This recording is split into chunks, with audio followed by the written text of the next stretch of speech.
Prezident Shavkat Mirziyoyev raisligida 24-aprel kuni joriy yilning birinchi choragida hudud va tarmoqlardagi iqtisodiy o'sish tahlili va yil yakuniga qadar ustuvor vazifalar yuzasidan video selektor yig'ilishi bo'lib o'tdi. Yig'ilish avvalida joriy yilning birinchi choragida erishilgan barcha natijalar ko'rib chiqildi. Davlat rahbari iqtisodiyotni xalqaro miqyosda yangi bosqichga olib chiqish uchun tizimli islohotlar amalga oshirilayotganini ta'kidladi. Shu bilan birga prezident birinchi chorakdagi natijalarga mahliyo bo'lib, xotirjamlikka berilish mutlaqo noto'g'ri ekanini ta'kidladi. Global ziddiyatlar, qarama-qarshiliklar va yetakchilik uchun kurash kuchayib borayotgan hozirgi sharoitda dunyo iqtisodiyoti avvalgidek sokin bo'lmasligi, bunday vaziyatda barcha rahbarlar o'z ish uslubi, yondashuv va dunyoqarashini tubdan o'zgartirishi zarurligi qayd etildi. Yig'ilishda kichik va o'rta biznesni rivojlantirish masalalari alohida tahlil qilindi. Joriy yil banklar orqali ushbu yo'nalishga 140 trillion so'm yo'naltirilmoqda. Masalan, kichik biznesga berilgan har 1 milliard so'm kredit hisobiga qator tumanlarda 20 tagacha doimiy ish o'rni yaratilgan. Biroq Uchko'prik, Piskent, Bo'stonliq, Karmana, Qo'rg'ontepa tumanlarida 1 milliard so'mlik kreditga o'rtacha 3 ta ish o'rni to'g'ri kelmoqda. Shu bois kredit resurslarini taqsimlashda sun'iy intellekt imkoniyatlaridan foydalanish zarurligi ko'rsatib o'tildi. Soha mas'ullariga tuman banklarni sun'iy intellekt bilan ishlashga o'qitishni boshlash, banklarda sun'iy intellekt maslahatchisi platformasini ishga tushirish topshirildi. Bu platforma tadbirkorlarga kredit olish uchun loyihaning parametrlari, risklari va bozordagi talabni tahlil qilib, tayyor yechimlar berish kerakligi ta'kidlandi. Tadbirkorlar bilan ishlashdagi kamchiliklar ham keskin tanqid qilindi. Ayrim rahbarlar tadbirkor muammosini hal qilish o'rniga mas'uliyatdan qochayotgani, masala respublika darajasiga chiqqach, o'zini oqlash bilan ovora bo'layotgani ko'rsatib o'tildi. Masalan, Nurafshon shahrida byurokratik to'siqlar sababli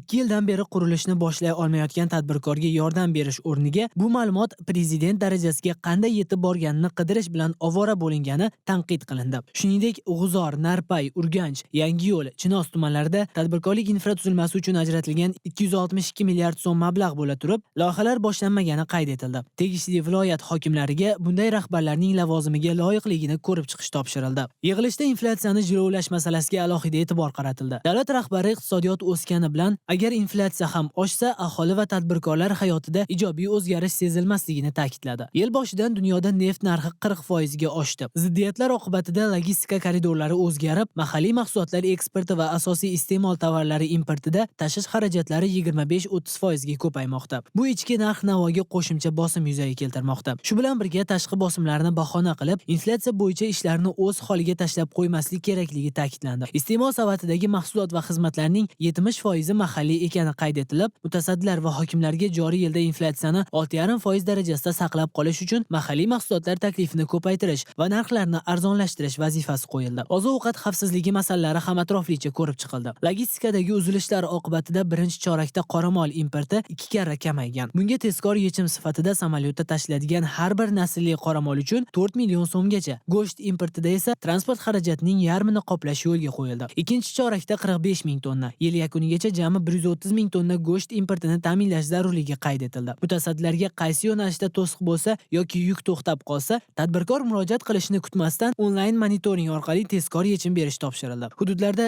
478 ming gektarda ozuqa ekinlari ekilishi rejalashtirilgan. Lekin Namanganda ozuqa yerlarining 74% ga haligacha ekin ekilmagani, chorvachilikda imkoniyati yuqori bo'lgan Zarbdor, Qiziltepa va Pop tumanlarida silos ekish boshlanmagani, Amudaryo, G'ijduvon, Xonqa va Bog'dodda ham ishlar qoniqarsiz ekani tanqid qilindi. Yana 100 ming gektar ekin yerini yangi tizim asosida auksionga chiqarish belgilangan. Mazkur yerlarni tezkor auksionga chiqarib, ekin ekish zarurligi ko'rsatib o'tildi. Sanoat plantatsiyalari tashkil etadigan tadbirkorlarga imtiyoz va moliyaviy resurslar berilayotgani qayd etilib, viloyat hokimlariga bu yil kamida 5 tadan yirik sanoatlashgan meva-sabzavot plantatsiyasini namunali tashkil etish topshirildi. Yig'ilishda sanoat va eksport masalalari ham tanqidiy tahlil qilindi. Qamashi, Qarshi, Mirishkor, Arnasoy, Sharof Rashidov, Yangiobod, Navbahor, Kosonsoy, Qumqo'rg'on, Furqat, Shovot, Shayxontohur va Sergeli tumanlari sanoat prognoziga chiqa olmagani qayd etildi. Ushbu 13 ta tuman hokimiga prognozga qancha yetmaganiga qarab imtiyozli chora ko'rish topshirildi. Ichki bozorda mis taklifi ko'paytirilgan bo'lsa-da, qayta ishlash oyiga 6 ming tonnadan oshmayotgani ko'rsatib o'tildi. Oqibatda birinchi chorakda elektrotexnika sohasida sanoat o'sishi prognozdagi 11,2% o'rniga 7,8% ni tashkil qildi. Eksport prognozi esa 57% ga bajarildi. Mutasaddilarga ishlab chiqarishi va eksporti kamaygan har bir korxonaga borib, eksportni moliyalashtirish hamda investitsiya loyihalari bo'yicha muammolarni joyida hal qilish topshirildi. Ikkinchi chorak yakuni bilan sohada ishlab chiqarishni 25 trillion so'mga, eksportni 1 milliard dollarga yetkazish vazifasi qo'yildi. Korxonalarda tadbirkorda resurs samaradorligi va mehnat unumdorligini oshirish masalasiga ham e'tibor qaratildi. Ko'p davlatlar sanoat va servisda progressiv usullarni qo'llayotgani, mamlakatimizda ham 50 ga yaqin tadbirkor bunday yondashuvlarni joriy etishni boshlagani aytildi. Biroq bu yetarli emasligi qayd etilib, Iqtisodiyot va Moliya vazirligiga bu yil 100 ta korxonada samaradorlikni oshirish bo'yicha ilg'or dasturlarni joriy etish, buning uchun 30 million dollar grant jalb qilish topshirildi. Eksportchilarni qo'llab-quvvatlash bo'yicha ham kamchiliklar ko'rsatib o'tildi. So'nggi 6 oyda 908 ta tadbirkor 3 milliard 600 million dollarlik shartnoma tuzgan bo'lsa-da, hamkorlardagi vaziyat o'zgargani sababli eksportni boshlay olmagan. Ayrim hokimlar esa ularga yordam berish o'rniga vaziyatni o'z holiga tashlab qo'ygan. Oqibatda birinchi chorakda eksport Norin, Kasbi, Sherobod, Yozyovon va Denovda 2 karradan ziyod kamaygan. Shahrisabz, Uchquduq, Parkent, Toshkent tumanlari, Jizzax, Navoiy, Namangan, Angren, Bekobod va Nurafshon shaharlarida esa eksport prognozi 70% ga ham yetmagan. Ushbu hudud rahbarlari birinchi yarim yillikda o'sishni ta'minlamasa, qat'iy xulosa qilinishi ma'lum qilindi.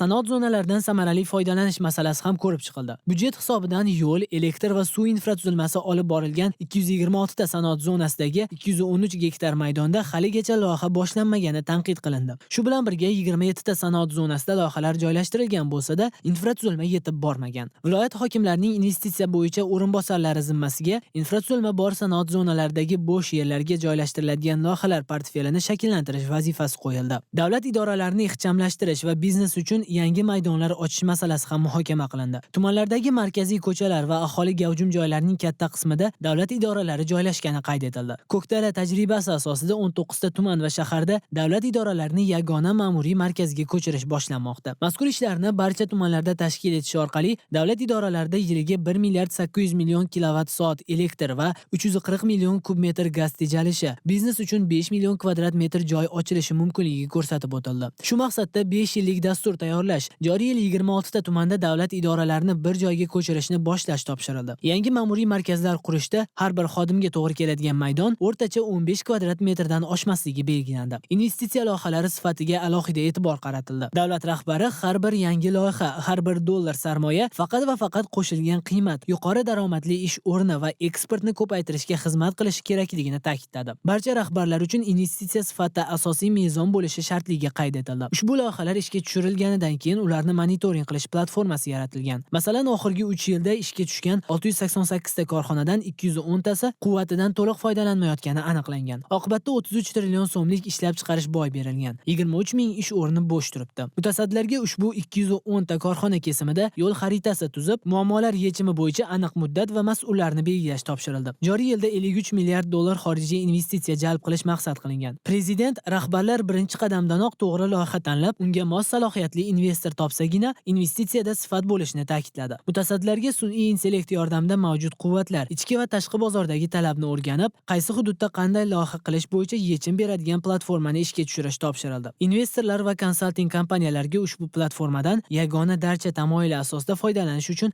sharoit yaratiladi. Xorijiy investitsiya ishtirokidagi korxonalar faoliyati ham tahlil qilindi. Yurtimizda bunday 18 mingdan ortiq korxona faoliyat yuritmoqda. Lekin ishlab chiqarishi bor 526 ta korxona biror marta ham eksport qilmagan. Yana 767 ta xorijiy investitsiya ishtirokidagi korxona faqat chetdan tovar olib kelib, sotish bilan shug'ullanmoqda. Ular bilan ishlab, chetdan mahsulot olib kelib sotayotgan korxonalarga shu yerning o'zida ishlab chiqarishni yo'lga qo'yish bo'yicha loyihalar taklif qilish, ularni mahalliy tadbirkorlar bilan bog'lash, ehtiyot va butlovchi qismlar ishlab chiqarish bo'yicha kooperatsiyani yo'lga qo'yish, ichki bozorda ishlayotgan korxonalarga eksportga chiqishda ko'mak berish zarurligi ta'kidlandi. Mutasaddilarga bu borada alohida dastur ishlab chiqish topshirildi. Yig'ilishda aqlli tuman platformasi va vaziyat tahlil markazlari tajribasini kengaytirish masalasi ham ko'rib chiqildi. Davlat rahbari kecha Mirzo Ulug'bek tumanidagi Situatsion tahlil markazida mazkur platforma qanday tashkil qilingani bilan tanishgani qayd etildi. Bugun barcha viloyat hokimlari ushbu tumanga borib, yangi tizim qanday ishlayotgani, mahallalar qiyofasi va qurilishlar holati bilan tanishdi. Viloyat hokimlariga 2 oyda ushbu tajriba asosida viloyat markazlari va yirik shaharlarda xuddi shunday situatsion tahlil markazlarini ishga tushirish topshirildi.